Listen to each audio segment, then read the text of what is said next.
Talk Pharma, o podcast do Pé de Farmácia. Eu me chamo Jennifer Assunção e tenho como tutora a professora Fernanda Guilherme Simplicio. Hoje a gente teve a honra de trazer o ilustre farmacêutico Dr. Jackson, que é formado pela Uninorte e, além disso, ele é especialista em vigilância em saúde pela Sírio-Libanês.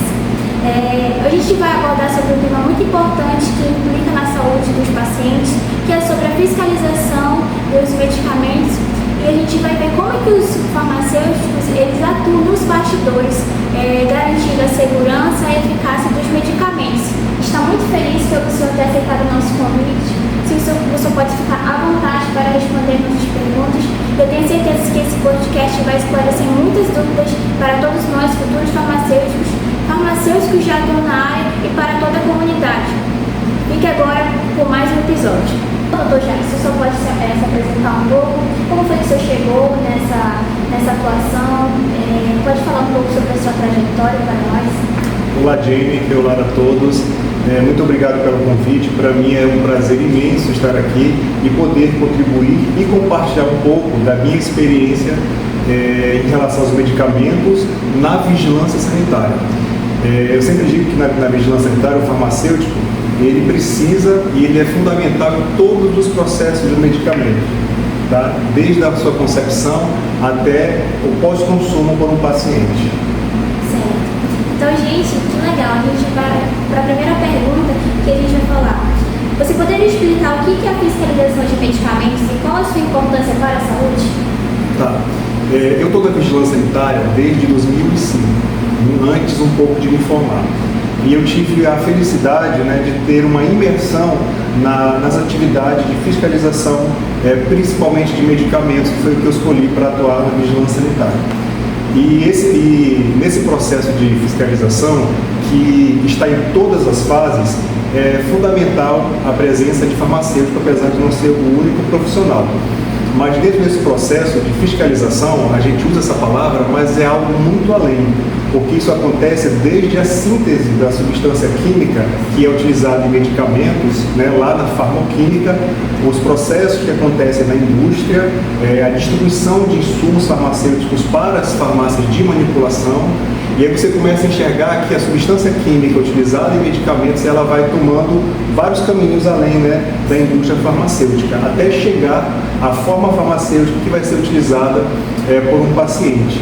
E quando eu falo que é muito mais do que inspeção, eu estou dizendo que tem algo muito mais profundo e abrangente, que são as boas práticas de fabricação de medicamentos, que é um conjunto de muitas medidas que se adotam no processo de fabricação, e a vigilância sanitária acompanha todo esse processo de forma a garantir, como você colocou no início, que seja seguro para o paciente, que seja eficaz para o paciente. Então a fiscalização ela acontece em todos os momentos, incluindo as ações que se faz após o consumo. O que significa isso? Significa que o medicamento, após ele estar no comércio, ele continua sendo trabalhado, tanto nos sintomas, nas reações adversas que podem acontecer com o paciente, e aí a gente aborda tanto o produto em si, quanto o serviço que está dispensando, administrando, acompanhando esse medicamento nesse paciente. Então você vê que todo momento do medicamento ele tem uma abordagem especial pela vigilância sanitária. Que legal, então a gente percebe que os medicamentos não são feitos de qualquer jeito, e nem deve ser utilizado também de qualquer forma. Então a gente vê que desde o princípio, desde a substância, desde o princípio ativo, a vigilância está ali atenta a todos os passos que a indústria vai dando até que o medicamento seja colocado no mercado.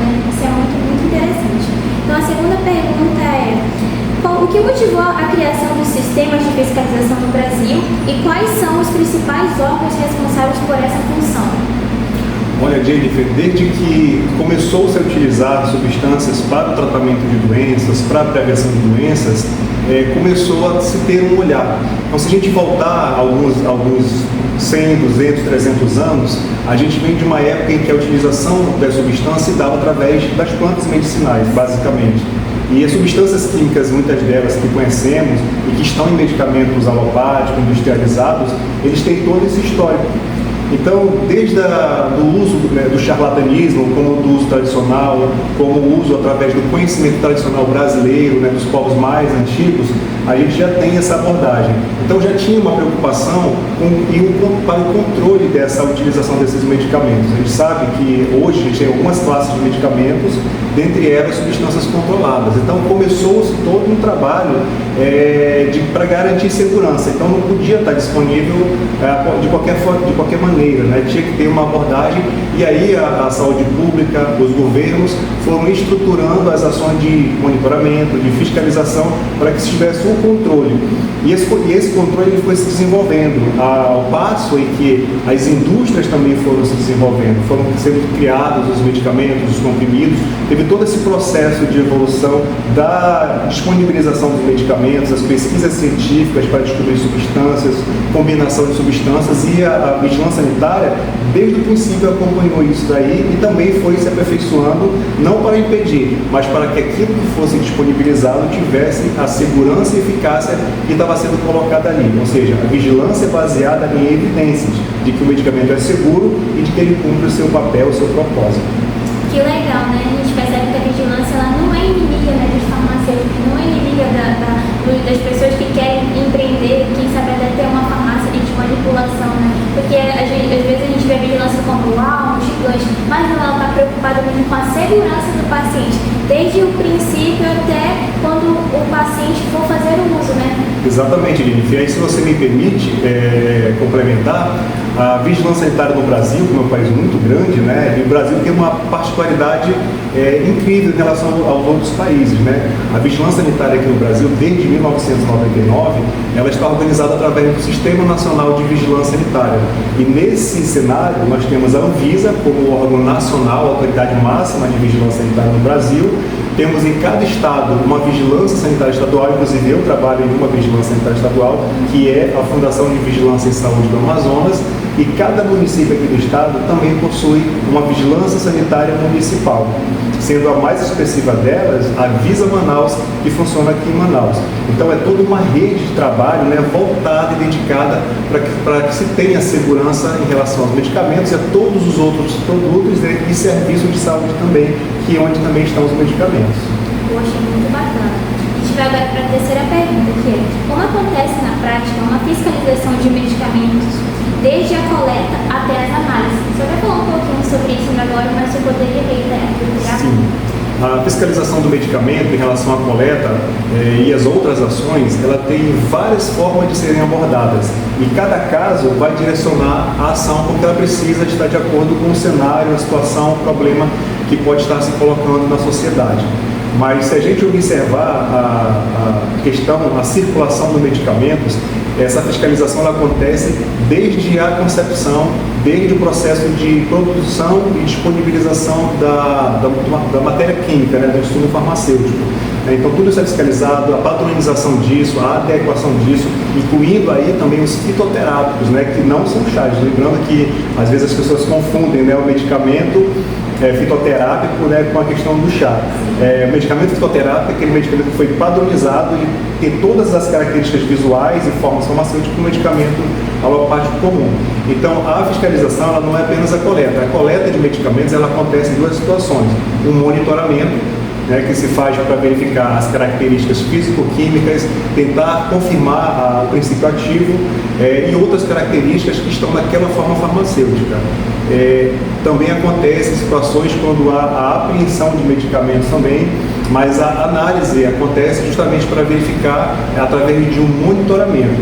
E a fiscalização não vai acontecer na indústria farmacêutica, ela vai acontecer nas empresas que fazem o transporte aéreo, o transporte terrestre, o transporte fluvial, vai acontecer nas drogarias, nos CAFs, nas unidades de saúde, nos hospitais, e vai acontecer também na dispensação desse medicamento, se está de maneira adequada, se está na receita certa. Então a fiscalização ela vai descendo até chegar na ponta. E muitas das vezes, né, o que acontece com o medicamento, a reação que as pessoas têm, aquilo que se registra, aquilo que se notifica, também podem gerar outras ações, inclusive até de suspensão desse medicamento no uso no país. Então muitas coisas nos dizem que determinadas ações, elas sinalizam que determinadas situações precisam ser adotadas. Muito bacana.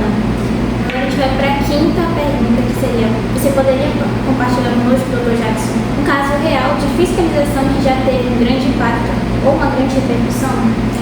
Olha, existem muitos, inclusive agora mesmo, né, a gente recentemente recebeu e busca monitorar essa questão.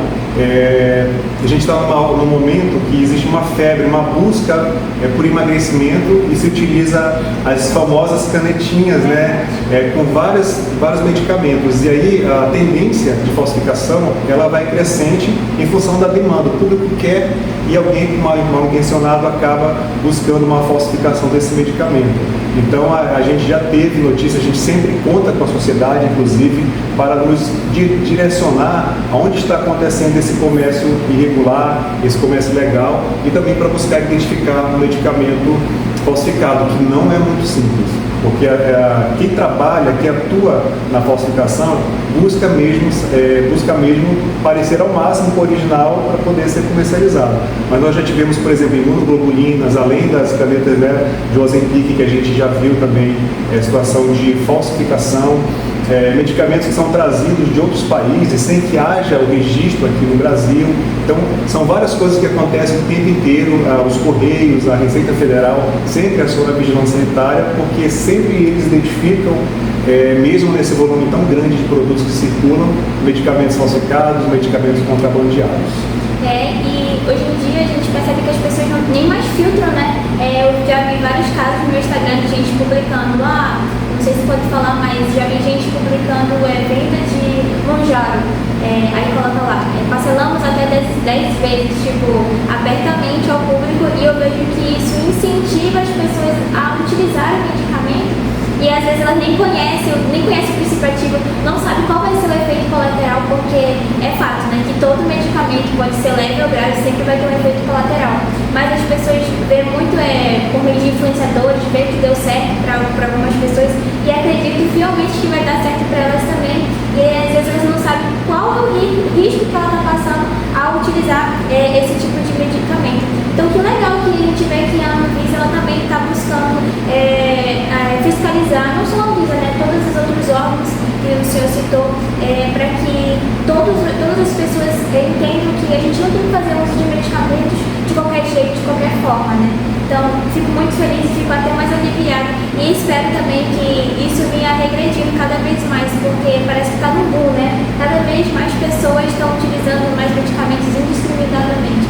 Então, estou muito contente e espero que a gente veja cada vez mais poucas notícias circulando de pessoas fazendo uso de medicamentos de forma inapropriada.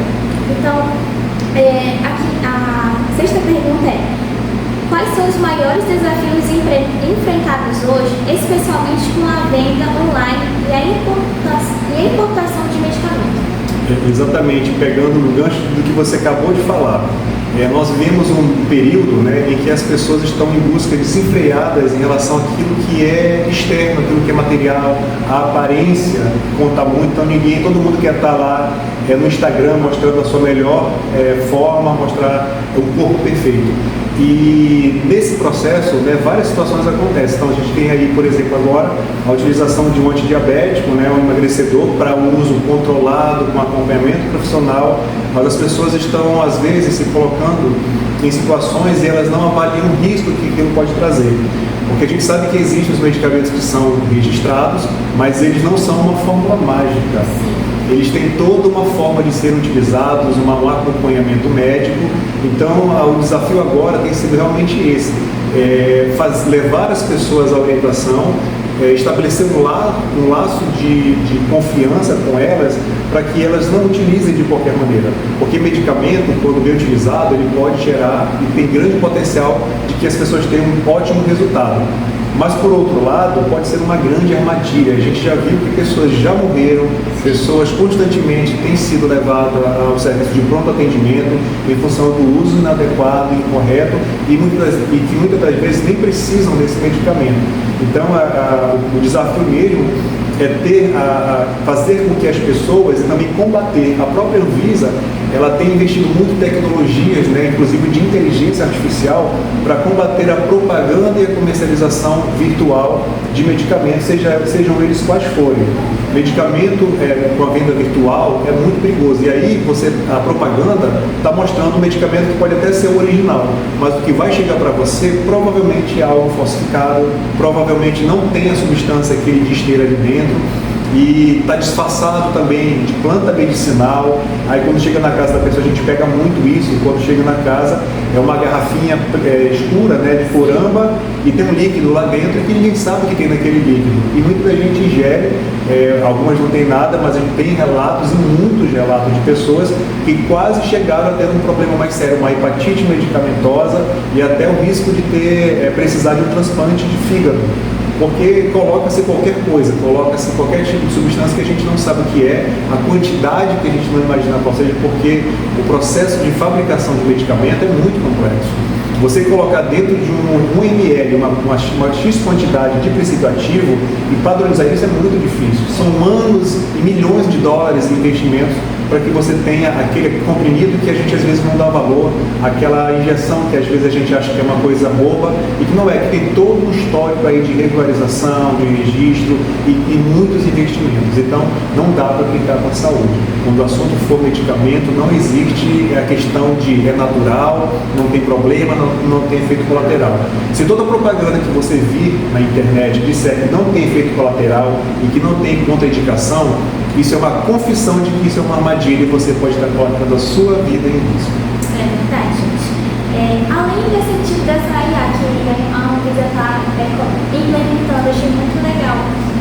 Vocês vão implementar essa IA também para as redes sociais? Exatamente nesse ponto que está acontecendo. Então a Anvisa já possui alguns robôs que trabalham derrubando os anúncios, que são anúncios de venda de medicamentos proibidos. A gente tem todo tipo de medicamento que você imaginar, que o acesso dele é mais complicado em função da receita, em função da prescrição, em função de alguma coisa. Eles, por exemplo, a sibutramina, que as pessoas gostam de usar. Existe um mercado muito forte na internet e que a Anvisa tem um trabalho em cima disso também. O que cada cidadão pode fazer para contribuir com o uso seguro e a denúncia de medicamentos irregulares? Como a gente pode denunciar assim, de forma mais rápida? Seria ligando ou entrando no próprio site da Anvisa e notificando como é que a população que não tem tanto acesso à educação, elas conseguiriam denunciar de forma mais fácil, assim, posso dizer? Isso, primeiramente, se é um medicamento, o fato de estar sendo divulgado na internet já possui grande chance de ter alguma coisa errada aí.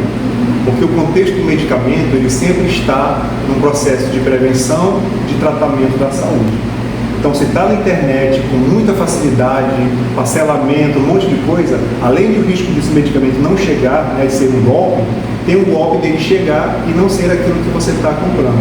Então, assim, se você está doente, se você quer emagrecer, se você quer tratar diabetes, qualquer coisa que seja, procure um médico, procure um diagnóstico, procure um profissional especializado, procure um farmacêutico e se informe. Viu uma propaganda interessante? Procure, vá na drogaria, vá no centro de saúde, procure um farmacêutico para saber sobre aquele medicamento. Buscar informação é a chave para que não haja, para que não aconteça um problema mais sério lá na frente. Então, e se você tem dúvida, você pode entrar em contato com a Anvisa através do Anvisa Atende, que é o site da Anvisa. Pode entrar em contato com a FVS através do e-mail devisa@fvs.am.gov.br ou procurar a vigilância sanitária aí do seu município.